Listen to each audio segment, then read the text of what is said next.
Crunchtime is brought to you by Swanson, Hungry Man Dinners and Pot Pies.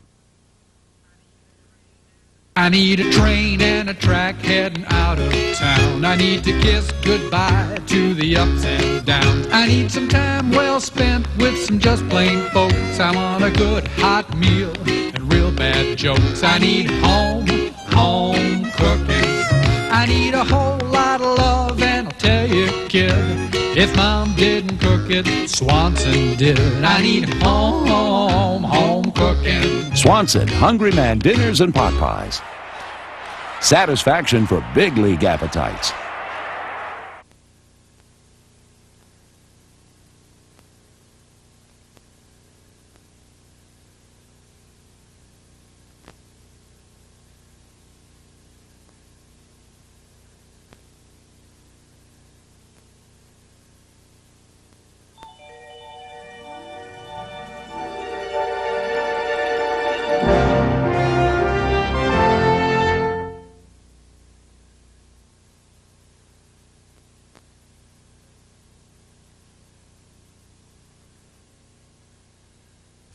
Showtime, man.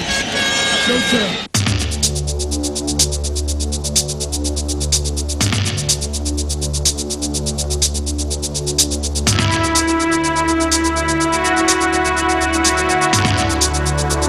The National Football League. The meek will never inherit this turf. It is a world ruled by brute force and specialized technique. There is no room for the faint of heart. Let's go, killer. This ain't gonna be no place for women and children now, I tell you.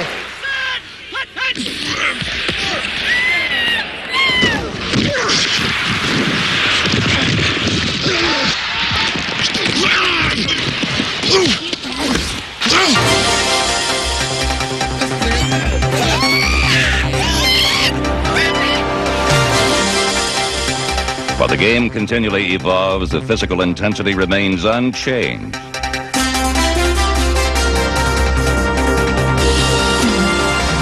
After more than 6 decades, pro football is still 11 men pursuing one man who is trying to get the ball across the goal line.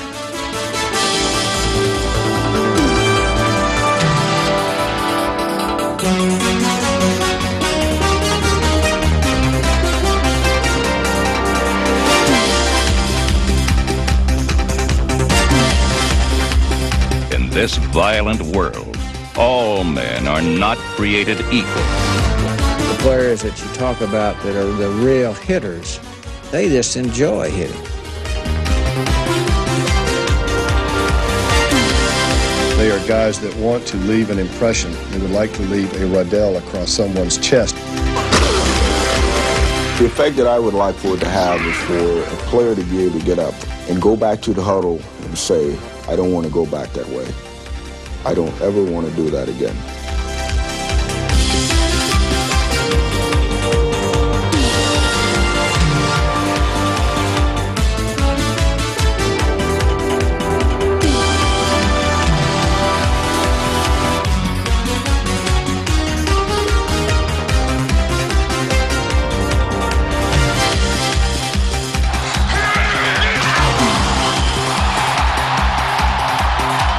This is the story of 6 of the most ferocious hit men who ever played pro football. Athletes whose ability to deal out punishment put them in the game spotlight and made each game day crunch time.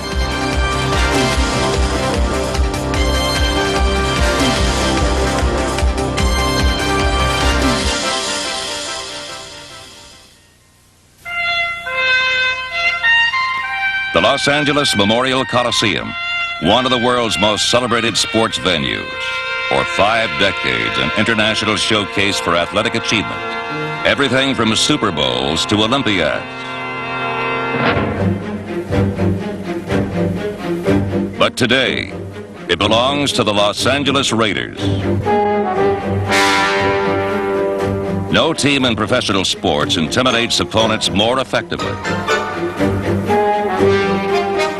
And no member of this team is more relentless in his intimidation than defensive lineman Howie Long.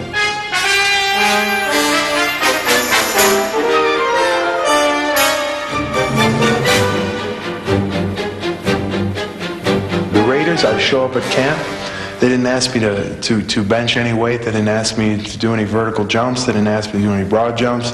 They didn't ask me to hop in a think tank and see how my bad dreams were. They gave me a helmet. You're going to play defensive line, and I started to play.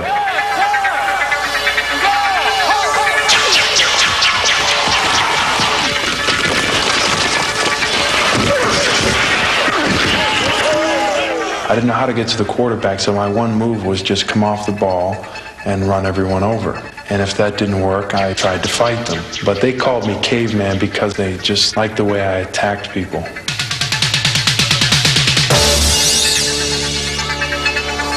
My background in football knowledge was so limited that they would be going over terminology such as out of east eye right, triple slot left. And immediately I started looking around the room like, you know, is anyone else picking this stuff up? You know, or am I the only one that's not getting this? And it turns out I was like the only one that wasn't getting it. They had to literally take me from square one to where I am now. A surprise second-round draft choice from Villanova has matured into the game's most menacing defensive presence.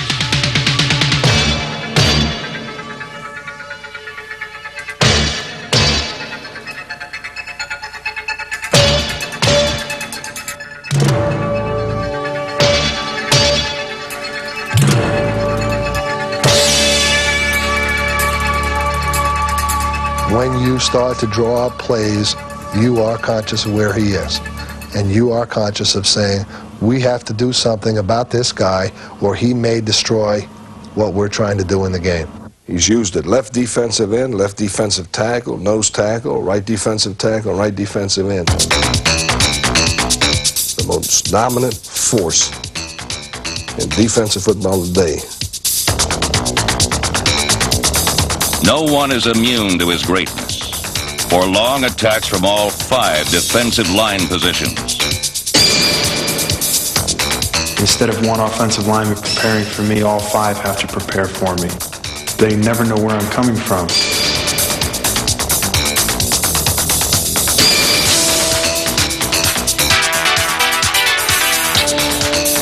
He has that knack of gathering himself and getting into the offensive blocker and at the same time continuing to move toward the quarterback. A lot of defensive linemen start playing games with the offensive tackle and they don't make progress toward the quarterback. But everything that Howie Long does is done toward the quarterback. The ultimate team player, Long often ties up a trio of enemy pass blockers to make way for a teammate.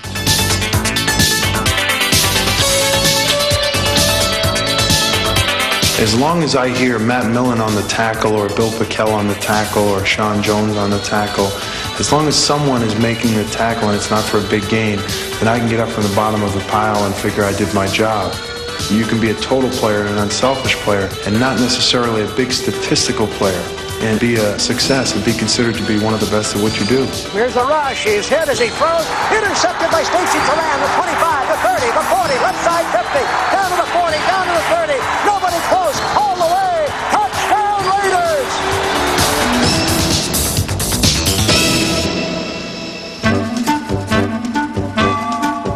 But hard-nosed Howie is not without a sense of humor.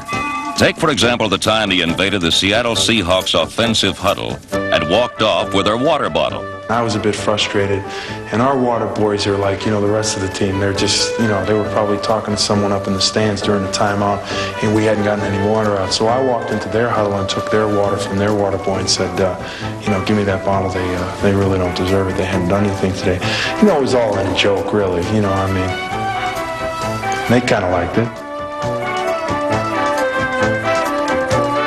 For Howie Long, the thrill of the kill is secondary to the challenge of the chase.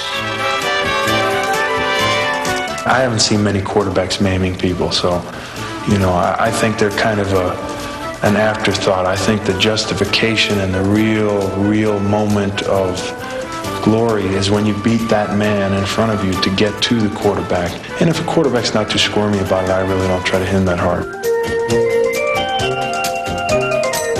I'm not a violent type of person, you know. I appall violence. It just makes me ill.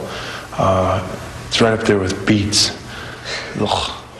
I really just don't like violence, but, you know, sometimes, you know, they hit that switch, you know, and it just, I get that kind of, they call it Howie time. My teammates call it Howie time, you know, and I kind of get that faraway look where I see through people.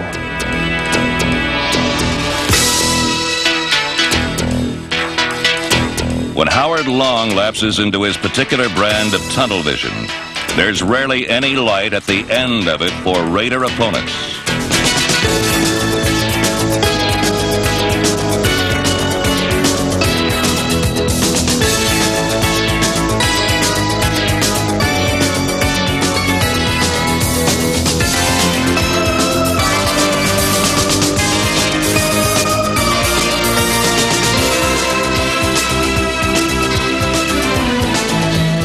He's a guy that you hate to play against him, but from a coach's standpoint, you admire the guy and just wish he was on your football team. Elway setting up, big rush coming. He's buried for the third sacking of the day. Might have fumbled. He did. Raiders recover. Raiders recover. Elway was just snowed under. There was too much defensive push. If you take everything into consideration, both run and pass, Howie Long is the best defensive lineman in football. Howie Long, quintessential crunch time. The key to it is hustle. If I don't hustle as much as I should have during the game, I go home at night and I really, really lose a lot of sleep over it. I like to think of myself as being relentless. You know, I like to be thought of as being that way, relentless. I like that word. Pat Fisher stood 5 feet 9 inches and weighed 165 pounds and was as good an acorn as you could find at a time when NFL teams were looking for oaks. The Cardinals drafted him out of Nebraska in 1961. And after a brief tryout as a receiver, number 37 became their left cornerback, a position he owned for 7 years.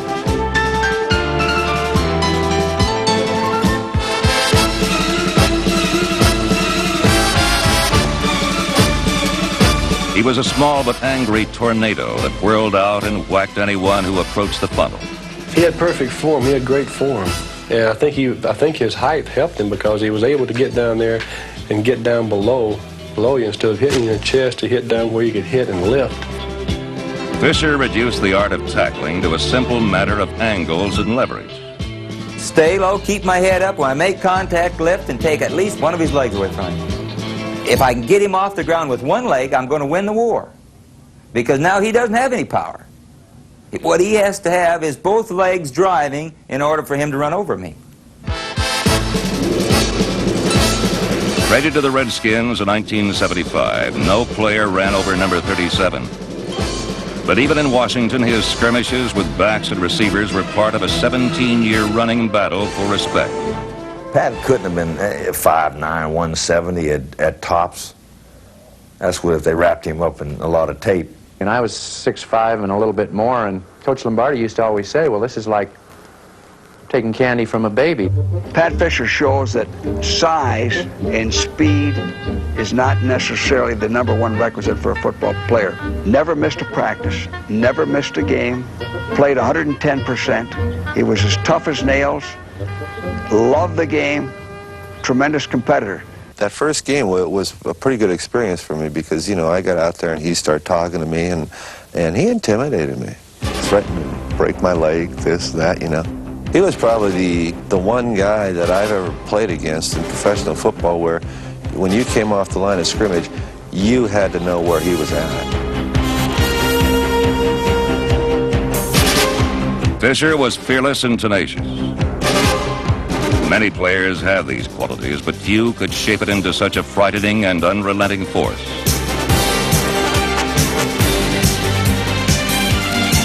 From whistle to gun, he beat on, agitated, outwitted, and intimidated receivers. He was the pepper in the Redskins stew. Distraction is the key to why you want to intimidate. Make them think about you. Make them know and realize that if they do catch the ball, they're going to have to pay the penalty for it. and over a period of time, the war will be won by the guy that's more aggressive. Fisher's most famous duels were fought with the Eagles' Harold Carmichael, number 17, an oak who outsized the acorn by 50 pounds and 11 inches.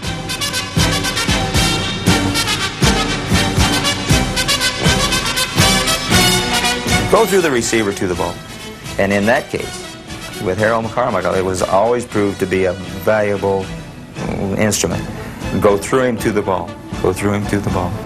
If you want to run inside, you may catch it, and you may get the first down, but I'm going to have to hit you. I'm going to have to punish you for doing it. And that's the rule.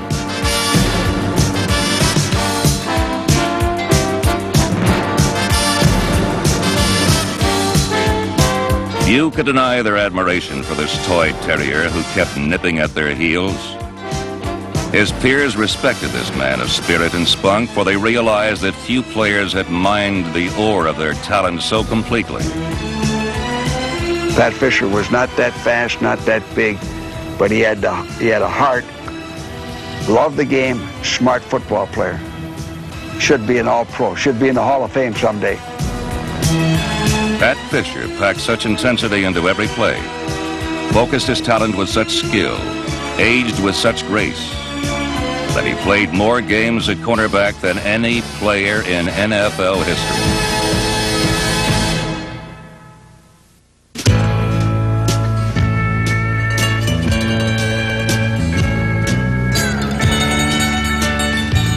In this modern and glamorous age of pro football, Randy White is a reminder of its primitive past.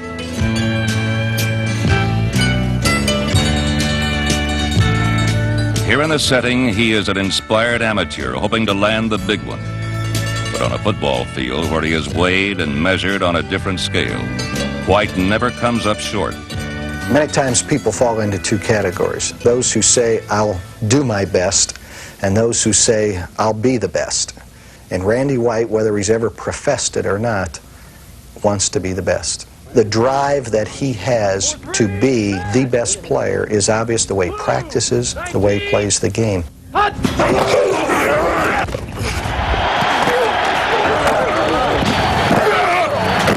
want Randy White? Where you want Randy White? All right, Randy! He does not accept defeat. He does not accept the fact that he cannot make the play.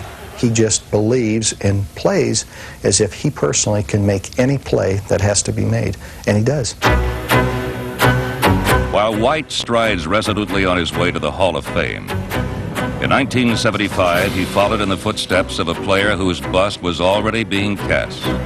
For 14 years, Bob Lilly commanded center stage in Dallas, and to assume his role, a replacement would have to sneak in from the wing. A rookie rarely plays leading man roles, but number 54 displayed instincts that were perfectly geared to the closed-in crunch of pro football. My attitude was defeat the guy in front of me and get the guy with the ball, whether it was a running back or the quarterback. I really didn't preoccupy myself with the little steps, the little intricacies of playing the flex defense. The Cowboys tried White at linebacker. And although opponents fell like buildings from a wrecking ball swing, the conversion was like making over Marie Osmond into Madonna. I was one of those guys at Dallas that really felt like he should be a middle linebacker because I had played against Dick Butkus, and Randy White to me was the closest thing to Dick Butkus that I'd ever seen, and he could outrun Dick Butkus. He had that mean streak in him that Dick Butkus had.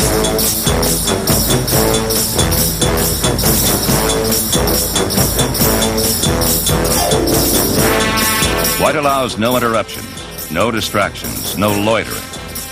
The scrimmage line is his domain to be possessed and defended, a place where he sends ferocious messages to all corners of that unique world known as pro football. The thing that makes Randy White so great is that he never treats anybody different. I don't care whether you're playing the best football player as an offensive line or the worst one. He doesn't care. I mean, he's going to play them the same way every week. And when you have that kind of a player, you're going to have a player that's going to dominate.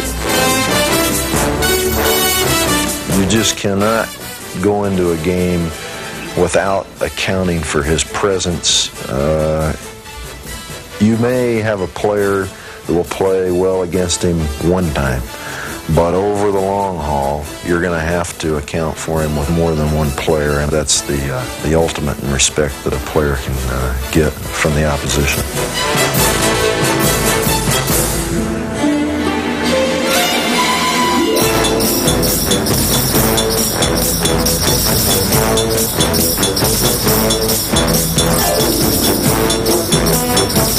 Randy White, to me, would have to be the finest defensive lineman, along with Deacon Jones, that I've ever seen play football. Randy White is a player that plays every play, whether the game is 70-0 in your favor or 70-0 against you. He's got the motor. He never stops. He never thinks he's out of a play. He's going to try and win the game himself if he can. I don't even care what everybody else is doing, and he inspires everybody else by his play, I think, and he's got a great heart, great pride. It's like the last play of the game, and it's up to him to make the play to win the game.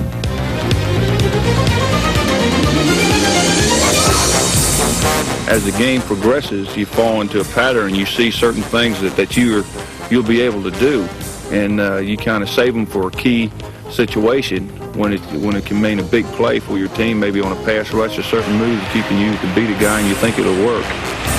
Big play, Stabler to throw, here comes the pressure, shot! And Bobble! It is a touchdown! Randy White balled Stabler and the ball came loose! It has never been easy for a lineman to achieve glory in a sport where romance thrives on dazzling runs and long passes. A few like Randy White have risen from the gore of the scrimmage line to become giants of pro football. I remember walking up to the line of scrimmage, and I looked to the left and started calling a signal, and looked to the right and started calling the rest of the signal, and I looked straight ahead. And here's the man that you fear most in football staring you right in the face. What he said to me, I can't repeat. The censors would have a ball, and immediately my voice kind of quivered and started cracking. He was the greatest intimidator that ever played football. I don't know how good a football player was. He scared the hell out of people along. He told me he was going to kick my you-know-what. The first time I ever played against him, my rookie year. Dick was an animal. I called him a maniac, a stone maniac. He's the kind of linebacker that when he hit our back would go back in the huddle. He'd be talking out his ear hole. He'd want to know who was supposed to block that crazy sucker. Before you could begin to try to block on Dick, you had to overcome the mystique. And he didn't appreciate this, but I said it was almost like an odor. He exuded a kind of a presence. He tried to hurt you. You know, he was just so competitive. You know, and not only did he not want you to gain a yard, he didn't want you to gain an inch. You know, as soon as you had that football, you were the enemy.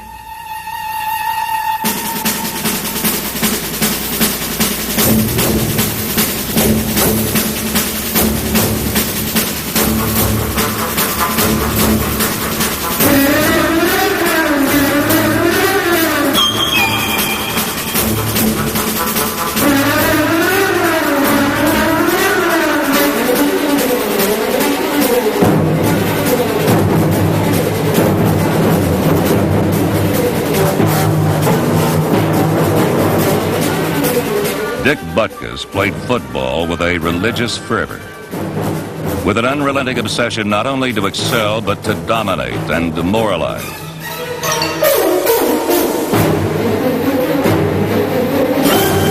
Dick was not satisfied with just an ordinary tackle. He had to hit you, pick you up, drive you, and grind you into the ground.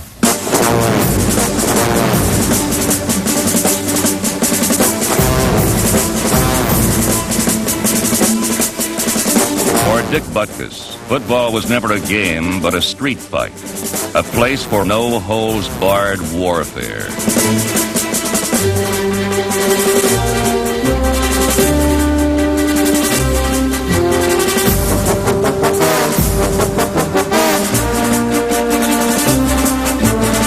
He was an animal, and he was a well-conditioned animal, and every time he hit you, he tried to put you in the cemetery, not the hospital.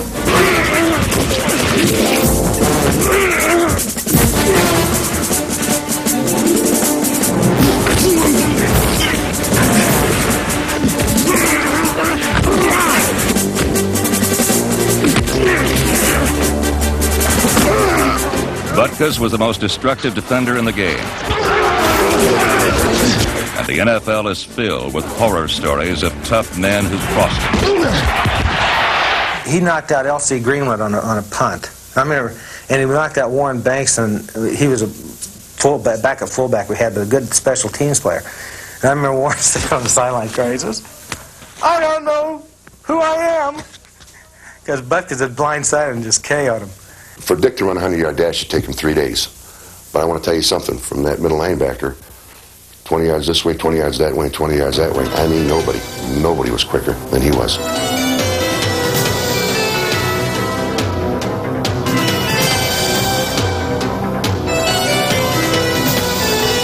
He made a lot of interceptions. If he was told in past defenses to be in a certain area, I mean, he was there. He had great hands. The man was unbelievable. His whole damn life was football. Forget about it. Wasn't driving a pretty car. It wasn't going to the local bar and pounding your chest, "I'm the greatest." It was the opposite. You know, I'm really not the tough, macho guy. That was only during the game, and no matter how hard you try to explain that, sure you were, you know. So he's basically a pain in the ass. You know, again, I know him, and he's got a personality like a fried lobster. It was horrifying playing against him because he can intimidate literally an entire offensive team, and I mean good teams. We had a rookie center that was playing against him for the first time. And, of course, you remember Butkus grunted a lot and growled a lot when he was backing up the line. And we sent this rookie center in to play for us. And the first time he came off, his eyes were about like this. He couldn't believe what he was hearing from Butkus. Butkus had him intimidated. He hadn't even blocked him yet. Butkus dominated a game the way no other player ever has. He dominated officials. He'd take the ball away from the guy after the play and shake it in the official's face, and the official would point it their way. It was awesome. I was working, and Butkus came up to me, and he started to wave his finger at me. I sort of smiled at him and said, "Butkus," I said, "don't wave your finger at me." I said, "I'll bite your head off." He looked at me and said, "Well, if you bite my head off, you'll have more brains in your stomach than you will have in your head." He was the most unique defensive player that I ever saw come into professional football. The first year that he began to play, he began to do things to runners that no one had ever done before. In that he was tackling these guys with one hand and stripping them with the other, stripping them of the ball. I've never seen any linebacker in professional football before or since who did this. Dick Butkus recovered 25 opponents' fumbles, the second highest total in NFL history. And if records were kept of fumbles forced, he would certainly own the all-time mark.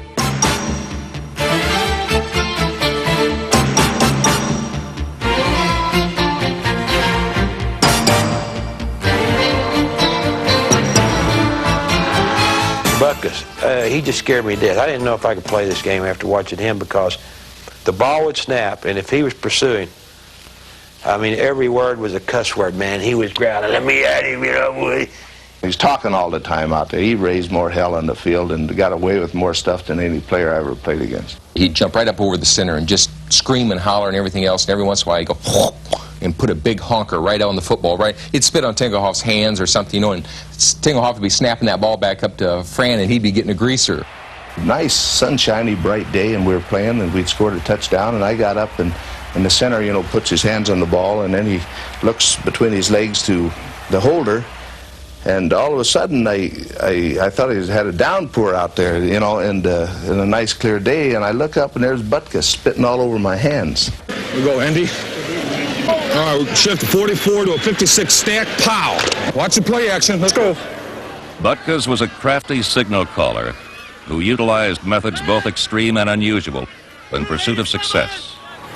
It's illegal for a middle linebacker or a signal caller to say hut. They can talk and call defensive signals and that, but Dick didn't understand that rule, and he's always saying hut, hut, and the ref would warn him, and he said, "That's my signal to my linebacker," which is bull. They don't have any signal like that.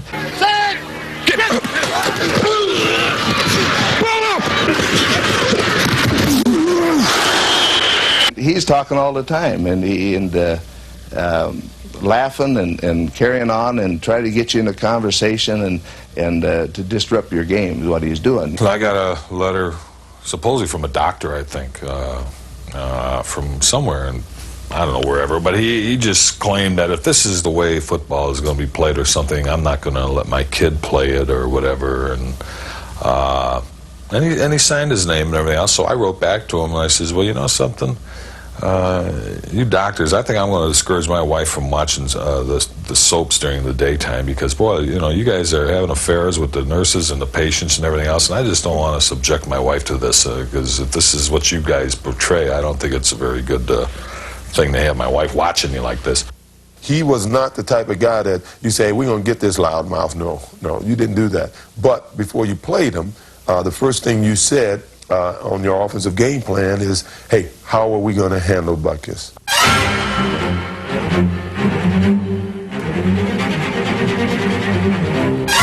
In 1970, Butkus' knees were damaged so badly that his doctor told him to retire. But the joy of battle was too sharp for anything to spoil his pleasure. He played on for 3 more years, a wounded grizzly fighting off a pack of vengeful bounty hunters. He had the bad knee, and he was just not himself. You know, he couldn't play, but we killed him anyway, you know. And he was screaming at me, saying, you can blank this out, you want. You man, so you son of a he said, you cheap shot. The whole game he's yelling at me, and I just laugh. I'd go out and I'd cut him, you know, I'd blindside him next. I'd go looking for him. I was going out of my way. I almost get called flags because I wanted to kill him, you know. I still didn't have any pity on him, but the son of a still won the game for him.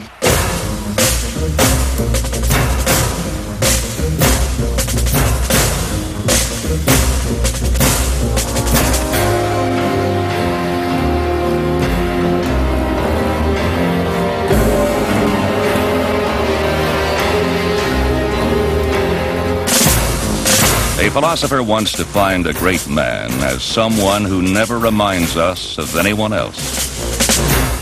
Few athletes can match that criteria, but Dick Butkus is one of them.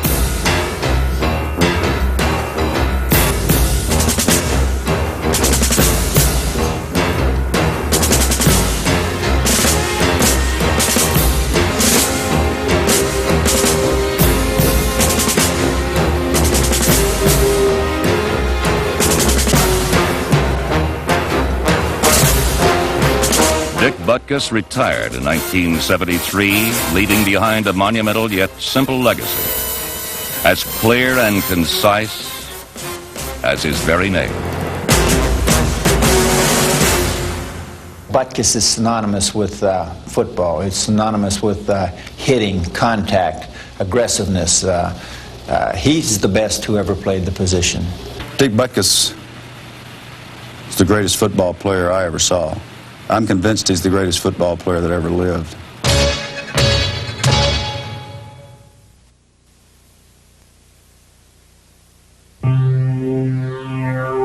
Under the midday sun, the light of battle shone brightly in the eyes of Mad Dog Mike Curtis. Number 32 had 11 years of head-on collisions and won almost every one of them.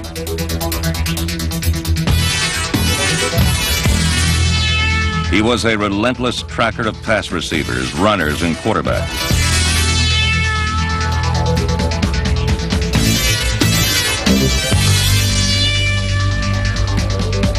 The Mad Dog had all the hunger and the hardness a man ever needed to drive him to the top. And he was named to the All-Pro team in only his second season.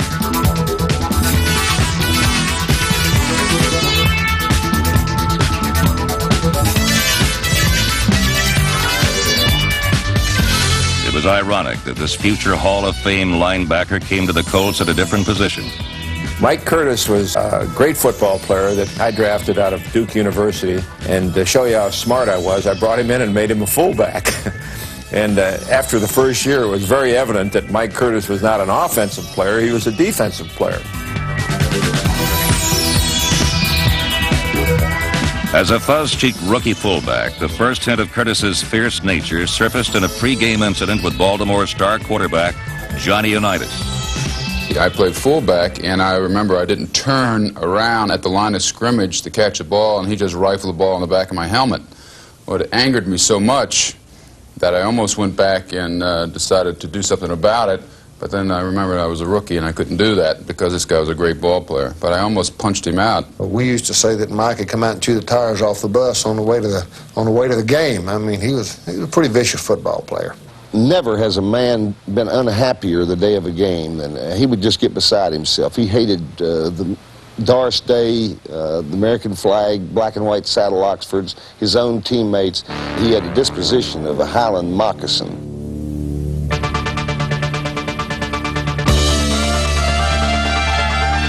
The one thing that would always get me excited was if somebody had anything to say to me.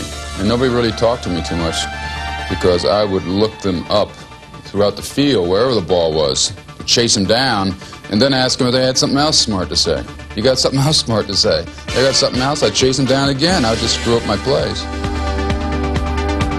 And every once in a while, in my zest to get to the ball carrier, I forgot, well, you don't have to quite take that angle, or you don't have to do it quite that way, because you have to cover this position. And I would think of that as I was running, then I'd run back and try to get back. So I had a double move, and then I'd go flying up there out of control to try to kill somebody. Rage was a part of Curtis' anatomy. Like a muscle, he flexed it and built it up. He was called a madman in cleats, a notion that was played up by the sporting press. Here I am, I'm just working hard, trying to do a good job from playing with it. You're wrong. There's got to be something. Nobody plays like that unless there's some nutbag. Well, I said, okay, if they want something, I'll tell them something. So I made up these stories. I got a great thrill of running my bike into brick walls. God, that's great stuff. So that went out. And we had these great BB gun fights. You know, we aimed at each other's eyes. Really? Yeah, shoot all the time. We always had those things. What was not fiction was Curtis's intensity and desire, characteristics that brought out the madness in his method. And if Mike meant for his body to get 14 hours of sleep, then by golly, he would grass the bed for 14 hours and stay in a posture. And I knew when he was asleep and when he wasn't. He might be awake for 8 of those hours. But if I put on deodorant or dropped the coat hanger, what are you doing? I'm trying to get my rest. He was a lawman on the field, and his brand of frontier justice was meted out vividly in a game against the Dolphins. We're winning. Our momentum is significantly better than Miami's. And here comes Mr. Fan, who wants to join in the momentum. Oh, I don't know what but anyway, he was smashed. So he comes running out on the field, great lark, picks up the ball. When I saw him pick it up, I immediately ran over there and knocked him down. Not to hurt him, but to knock him down, get the ball back, get in the game, get rid of his rear end, period. I didn't think it was a joke that I was working out there. A lot of other guys might think it's a joke to see a fan run out there. To me, it was my job. And after the game, 2 or 3 of us were angry. Bubba Smith and I went to Mike. We said, you shouldn't have done that, Mike. You make us all look bad. He said, that guy broke a city ordinance, and I enforced it. And if he comes back out there again, I'll hit him again. He was a little to the right of Attila the Hun. Mike is somewhere to the right of Mussolini in his political views.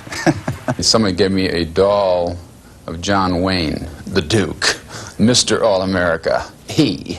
So I got him in my office, yeah. In Baltimore, Curtis was a hero bigger than any movie star. And like John Wayne westerns, all action became secondary to the final shootout. Barking his counts, takes it away without a fake, rolling to his left side, sets up, and is going to be swarmed under.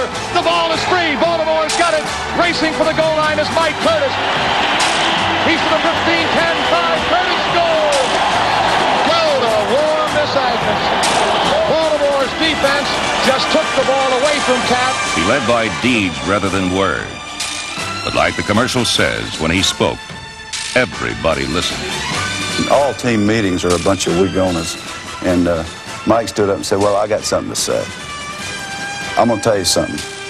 We're going to win the rest of our games. He said, we got 3 games left in the season, then we got 2 playoff games, and then we got the Super Bowl. That's 6 games. I'm going to play the same way I always play. And everybody in this room is going to go full speed all the time in practice and in the game. Because if you don't, I'm going to whip your butt myself. remember I said that. And he sat down, and we won all 6 games. Although Mike Curtis left a history of hard hits, championships, and all-pro seasons in Baltimore, his lasting legacy is his image. Mike Curtis, you animal, you! Mad Dog! Mike Curtis, the Mad Dog, a hard-hat hero, a warrior.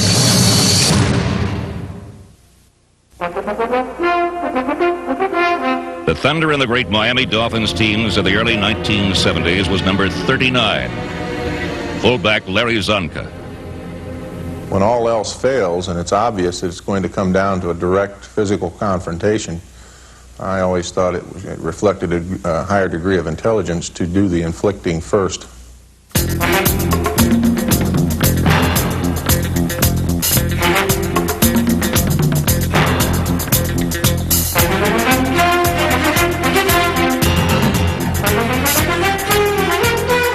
I was out into the open field where it was a man in the secondary. Obviously, I'd have an extreme size and weight advantage.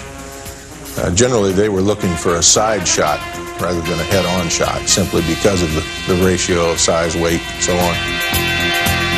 Very often, if you would cut back directly into them, that element of surprise would completely discombobulate whatever they were trying to put together. And you'd be able to not only avoid the tackle, but lay in some devastating blows.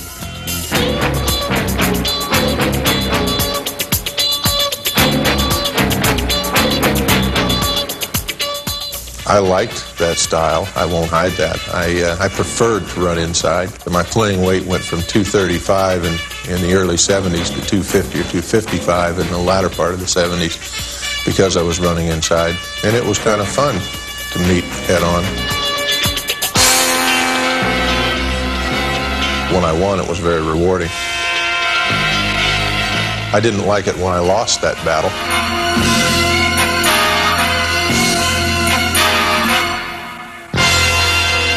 Csonka's lost confrontations were often as breathtaking as the many battles that he won.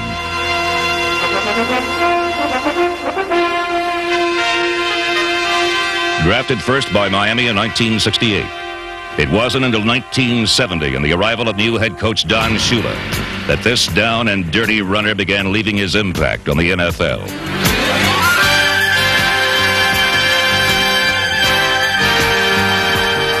Shula quickly found ways to exploit the Zonk's speed and quickness, both of which were uncommon in a runner so large. And not since the days of Bronco Nagurski had the NFL experienced a runner with such punishing tackle-breaking power.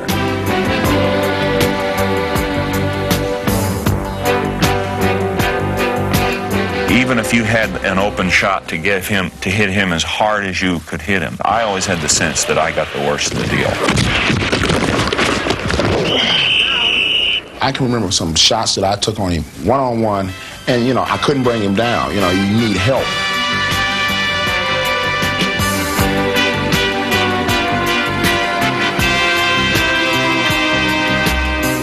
It's like trying to catch a runaway truck on an incline. When you see a bus and you put it on the side of a hill and you didn't put your emergency brake on it and it starts to roll, you know, you're trying to grab it and there's no way.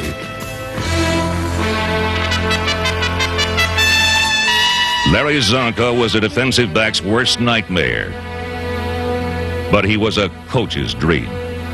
As a football coach, it's tough to get attached to somebody on a personal basis, but it's tough not to get attached to a guy like Larry Csonka. To know him is to love him. A guy with a great sense of humor, and on game day, one of the toughest football players that I've ever been around. I think Larry had 12 or 13 broken noses over his career, and from week to week, it was you had to guess which side of his face his nose would be lying on. I don't know why you bring my nose up. Is there something wrong with my nose? He liked a little bit of blood dripping off his nose. He liked to look down and see himself filthy dirty because he now knows that he's playing the game. He's into it the way that he likes to be. And the bigger the game, the better this guy played. In 1971, Larry Csonka personally carried the Dolphins to victory in the longest game in NFL history. 1 year later, Csonka's unrelenting power propelled the Dolphins to a victory over the Redskins in Super Bowl VII and a perfect 17-0 season. In 1973, Csonka capped off the Dolphins' second straight world championship by earning Most Valuable Player honors for Super Bowl VIII. Throughout his career, Csonka played fullback like a horse plows a field, doggedly, with a high pain threshold and with great determination. But I took a lot of pride in being a power running back. I think had I not had that little bit of speed and body control or whatever it was, that I would probably ended up a middle linebacker. I know Dick Butkus, and he kids me about that on occasion. I don't see him too often anymore, but 10 years ago, back before he became a famous movie star, I managed to see him once in a while. It was interesting, back then people called him Csonka. Now people ask me if I'm Butkus. That bothers me. Larry Csonka, Dick Butkus, and the rest can be compared to each other, but few others. Every time these men stepped onto a football field, it was crunch time.